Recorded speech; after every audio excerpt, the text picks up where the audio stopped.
சுவாமி சரணம். நிறைய பேருக்கு ஒரு சந்தேகம் இருக்கும், என்னென்னா கருப்பண்ண சுவாமியாக சபரிமலையில் இருக்கார், ஐயப்பனுக்கும் கருப்பனுக்கும் என்ன சம்மந்தம், ஏன் நம்ம எல்லா பூஜைகளையும் கருப்பனுக்கு விசேஷமாக பூஜை பண்ணுறோம் அப்படின்னு சொல்லிட்டு நிறைய பேருக்கு ஒரு சந்தேகம் இருக்கும். அது ஏன் பண்ணுறோன்னு நிறைய பேருக்கு தெரியாமலும் இருக்கும்.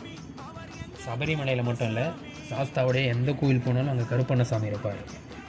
நம்ம போன வீடியோலேயே நம்ம பார்த்துருந்தோம், சாஸ்தாவுக்கு பின்னாடி ஒரு பெரிய சேனையே இருக்குது. அதில் 1 கோடி தெய்வங்களை தன்னோட பரிவாரமாக வைத்து இந்த அகில உலகத்தையும் அவர் ஆட்டி படைக்கிறதாகவும் நம்ம பார்த்துருந்தோம். அதில் 21 தெய்வங்கள் ரொம்ப பிரதானமான தெய்வங்களாக இருக்கிறதாகவும் நம்ம பார்த்துருந்தோம். அந்த 21 தெய்வங்கள் அவரவர் தான் இந்த கருப்பண்ண சுவாமி. அப்படி சாஸ்தாவுடைய சேனைக்கு தளபதியாக தலைவனாக இருக்கிறவர் தான் இந்த கருப்பண்ண சுவாமி.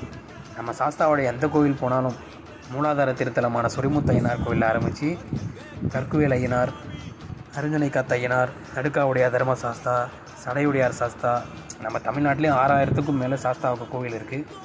அது எல்லா கோவிலும் ஆரம்பித்து சபரிமலை வரைக்கும் நம்ம எந்த சாஸ்தாவுடைய கோவிலுக்கு போனாலும் அவரோட பரிவார தேவதைகள் வெளியே காவலுக்கு இருக்கிறத நம்மளால் பார்க்க முடியும்.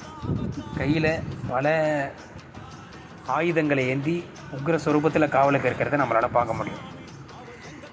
அப்படி இந்த மெயின் பரிவாரமான சங்கிலி பூதத்தார், சுடலை மாடன், மகாவீரன், தூண்டிக்காரன், மதுரை வீரன் போன்ற சாமிகளுக்கெல்லாம் அங்கே சந்நிதி இருக்கோ இல்லையோ, சாஸ்தாவுடைய எல்லா கோவிலையும் இந்த கருப்பனுக்கு ஒரு தனி சந்நிதி இருக்கும்.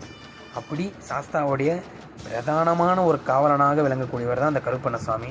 சாஸ்தா இல்லாமல் கருப்பண்ண சாமி இல்லை, கருப்பண்ண சாமி இல்லாமல் சாஸ்தா இல்லை. இப்படி ரொம்ப ரொம்ப ரொம்ப ஒரு முக்கியமான ஸ்தானத்தில் இருக்கிறது தான் அந்த கருப்பண்ண சாமி. அதனால தான் 18ஆம் படிக்கு கீழே கருப்பண்ண சாமி இங்கே தன்னுடைய மகாராஜாவான சாஸ்தாவுக்கு அங்கே காவலுக்கு இருக்காராம்.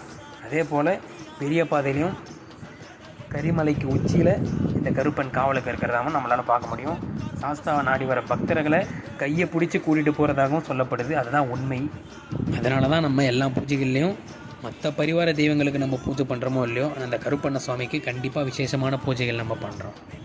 ஆனால் மற்ற பரிவார தெய்வங்களுக்கும் நம்ம முக்கியமாக பூஜை பண்ணணும். சங்கிலி பூதத்தாராக இருக்கட்டும், சுடலை மாடனாக இருக்கட்டும், மதுரை வீரன், தூண்டிக்காரன், மகாவீரன் போன்ற எல்லா பரிவார தெய்வங்களுக்கும் நம்ம பூஜை பண்ணணும் கண்டிப்பாக. இருந்தாலும் இந்த கருப்பண்ண சுவாமிக்கு ரொம்ப விசேஷமான பூஜைகள் பண்ணோம் சாஸ்தா வழிபாட்டில்.